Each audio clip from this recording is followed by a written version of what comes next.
Hi, I'm Evelyn Tripolit and welcome to Packet Tracer Activity 3.2.5 Convergence. And here's the learning objectives. View the a converged network's routing table, add a new LAN to the topology, view the debugging output, watch the process of the network converging. So task 1, view the routing tables in this network topology. So step 1, click router 2, open the command line interface, enter, then show IP route, enable, show IP route, enter. And here's the output for the show IP route in router 2. And step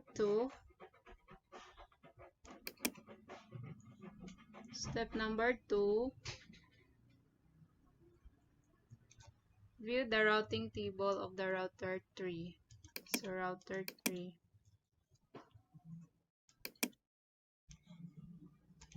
Open the command line interface, enter, enable, then show IP route, enter, and here's the output for the IP route in router number 3.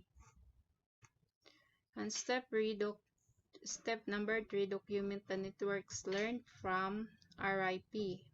So what network was learned through RIP? Updates for router 2. So RIP is ito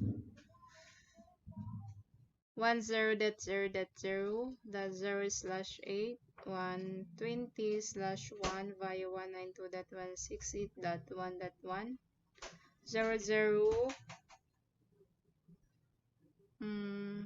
colon 00:00 serial 0/0/0 and connected to 11.0.0.0/8 is directly connected to fast Ethernet 0/0 192.168.1.0/24 is directly connected to serial 0/0. So let's proceed to. So they're just the same in the router 2 and 3. Task 2, add a new LAN to the network topology. Add a new 2960 switch and host to router 3. So let's add switch 2960 and connect using the copper straight-through cable with fast Ethernet 0/1 to fast Ethernet 0/1. And let's add another host LAN. Another host which is PC number 2. That's the host number 3. And we will use copper straight-through cable with fast Ethernet 0/2 to fast Ethernet. Okay. And let's proceed to task number 3. Configure the appropriate IP addresses from the 12.0.0.0/8 addressing scheme for this LAN. So step 1, use the first usable IP address on this network for the fast Ethernet /0/1 interface on router 3. Okay, router 3.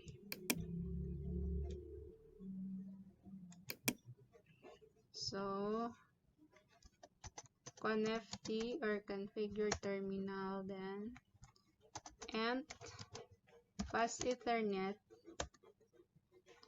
0/1, enter an IP address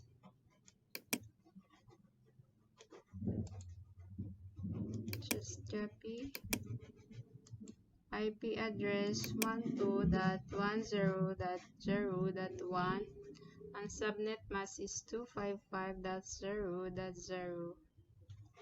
Enter.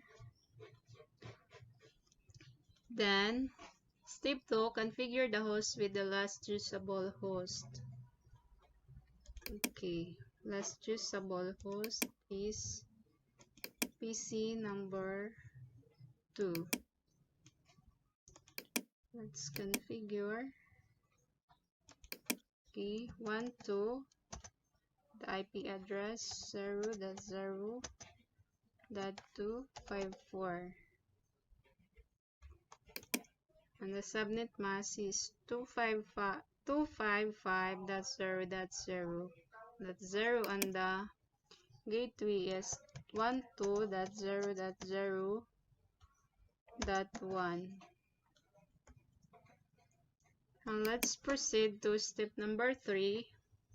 View routing table for router 3 to see if the network has been added as a directly connected network. So router 3,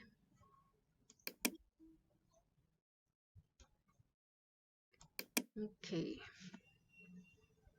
So router 3's show IP address and show IP route pala, not address. Show IP route.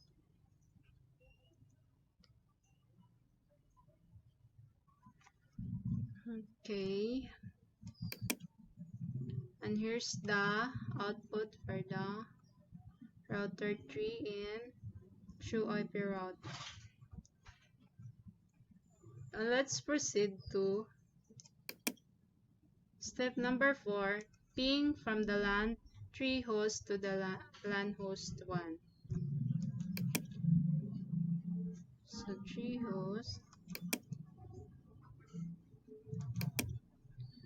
So let's ping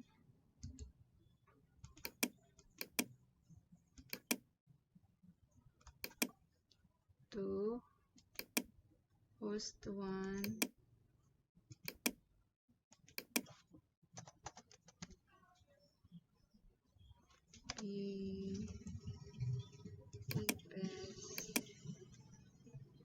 enter.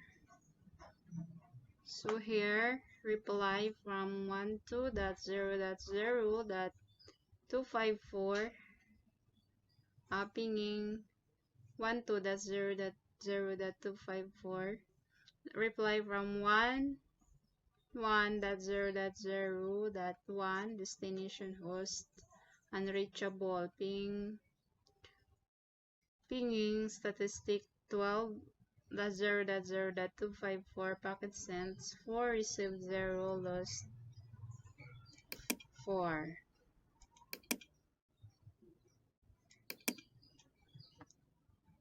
So let's try to ping here.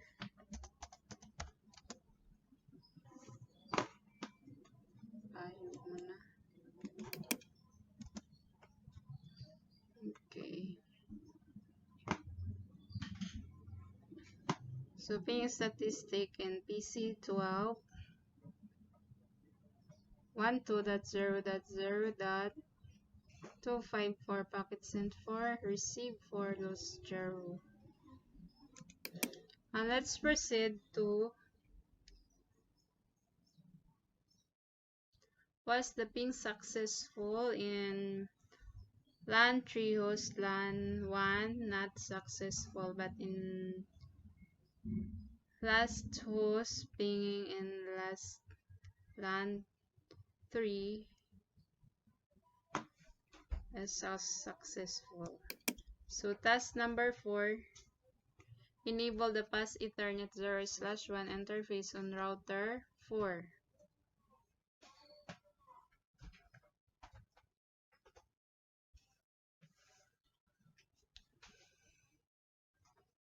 So router 3, not 4. So router 3.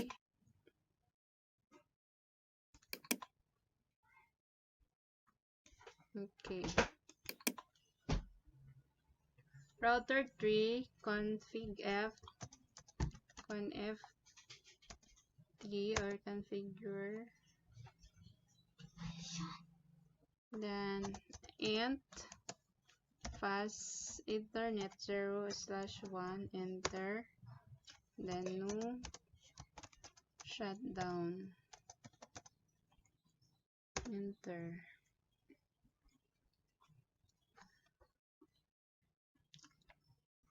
The output here link 5 trans interface fast Ethernet 0/1 trans state to up line protocol 5 up down line protocol on interface fast Ethernet 0/1 trans state to up. The next is step 2, view the routing table on router 3 to see if the newly added networks appear. Okay. Router 3. So and then show IP route. Enter. And here's the output for the show IP route in router 3. So let's observe if the output are the same.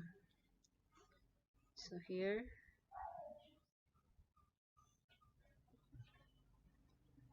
So the output here are the same. And the question here is, has the network 12.0.0 been added to the router 3 routing table? So wala pa. Now, in task 5, number 5, determine if the network has converged. Okay. Step 1, view the routing table for router number 2. So router number 2,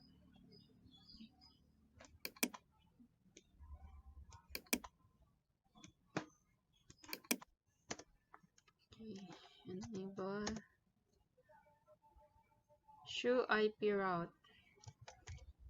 Show IP route, enter. Okay, and let's observe. So here our output is the same in the guide. So has newly added network been added to the router 2 routing table? So wala pa. So task 6, turn on debugging on both routers. Open the command line session on both routers to observe output on both screen. Okay.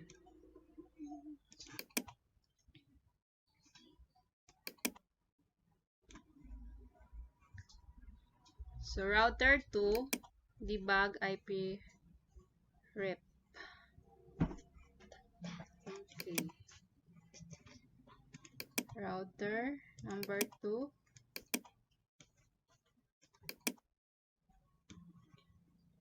Excuse dyan na siya, ha? Debug. No. IP rep. Enter. So RIP protocol debugging is on in router number 2. So router 3, debug IP rep. Debug IP rep. Enter.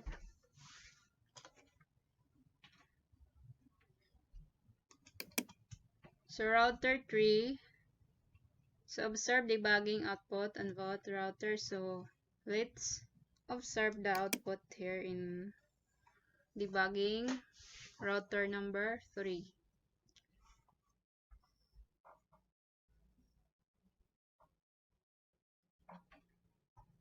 So sending VLAN update to 255 via fast Ethernet 0/0 11.0.0.1. Bold update entries network 10.0.0.0 metric number 2, network 192.168.1.0 metric 1. Then RIP sending VLAN 1 update 255. Okay, 255.255.255 via serial 0/0/0 192.168.1.2. Build update entries network 11.0.0.0 metric 1. Okay. So in router number 2, let's observe the output in debugging. So let's compare. Router 2, RIP receive VLAN 1 update from 192.168.1.2 on serial 0/0/0 11.0.0.0 in 1 hops. Okay. Sending VLAN 1 update to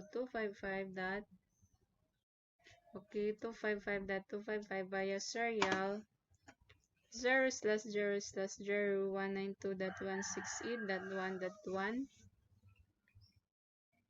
Bold update entries network 10.0.0.0 metric 1. And receive VLAN update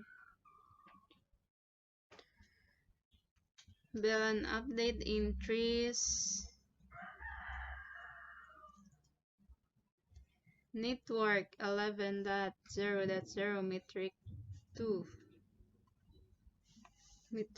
man. So where is the hops?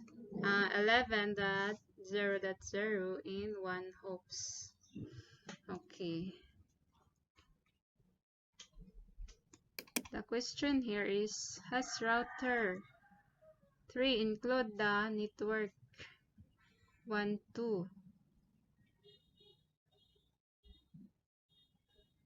0.0.0 in updates to router 2? So, wala pa. Task number 7, advertise the newly added network. Step 1, advertise new network. Advertise network 12.0.0 with router RIP on router number 3. So, router number 3. So, connect, enter, then router RIP. Okay. Then network 1, 2. Network 12.0.0.0. Enter. So, here's the output. So, build update entries, network.0.0.0 metric 2, network 1.0.0.0 metric 1, network 192.168.1.0 metric 1. So,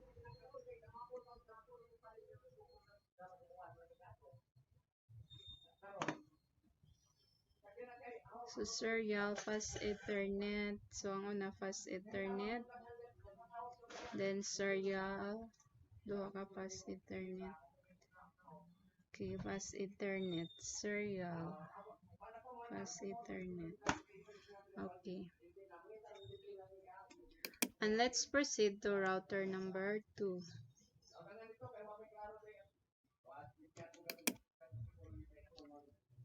So, router number 2.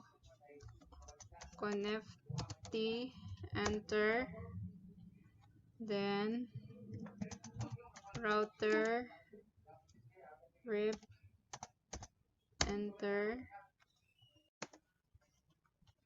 Then network 12.0.0.0, enter.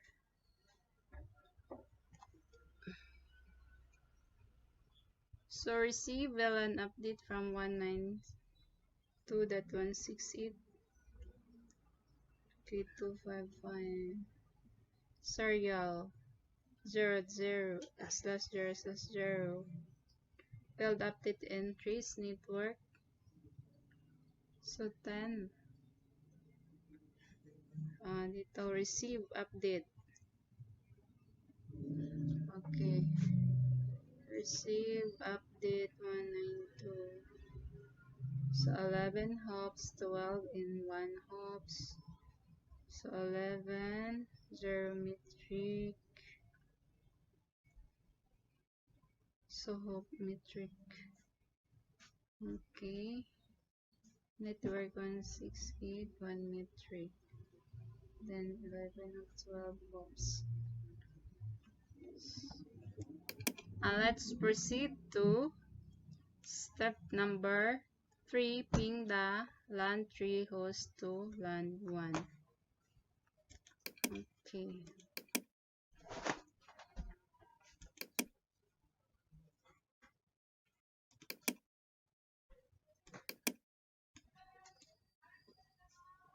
Copy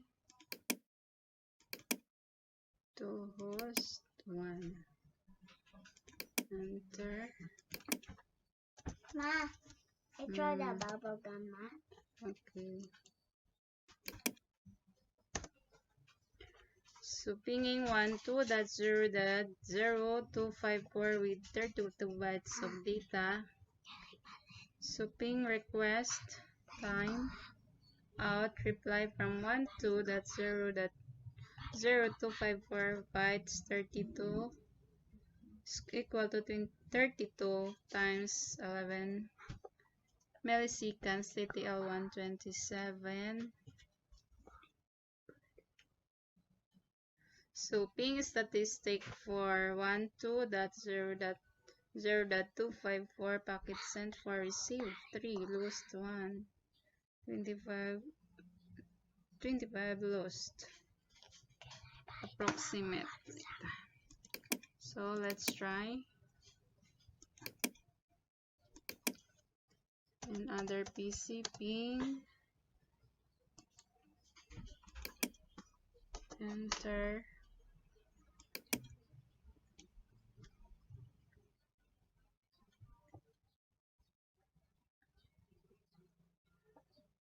Okay, here ping statistic for 12.0.0.254 packet sent for receive 4 lost 0 approximate round trip times in milliseconds minimum for is equal to 4 milliseconds maximum 19 milliseconds and average of 13 milliseconds. So ping LAN 3 host LAN 1 was successful. Task 8 number 8 turn debugging off on both routers. So both routers.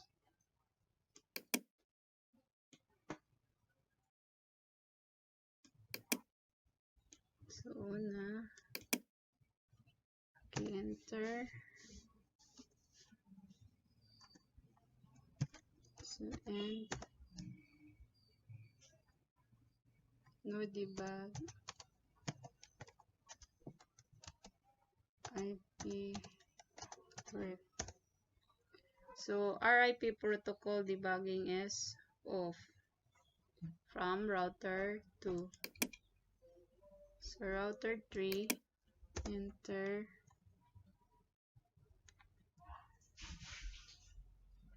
So and enter.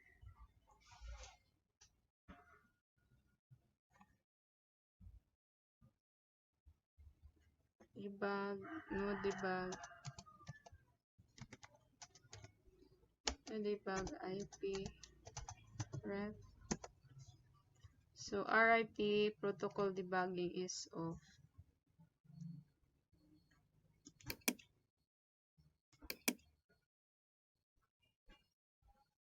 Task 9, determine if the network has converged. Step 1, view the routing table for router 2. So, router 2, show IP route. Show IP route, enter. So, naman yapon. So, di na sila makita. Dito. Connected 10.0.0.0.0/8 directly connected to fast Ethernet 0/0 router or RIP 11.0.0.0/8 120/1 via 192.168.1.2.0.0:20 serial 0/0/0 12.0.0.0/8 120/1 via 192.168.1.2.00:20 serial 0/0/0 and connected to 192.168.1.0/24 is directly connected to serial 0/0/0. Has network been added to router 2 routing table?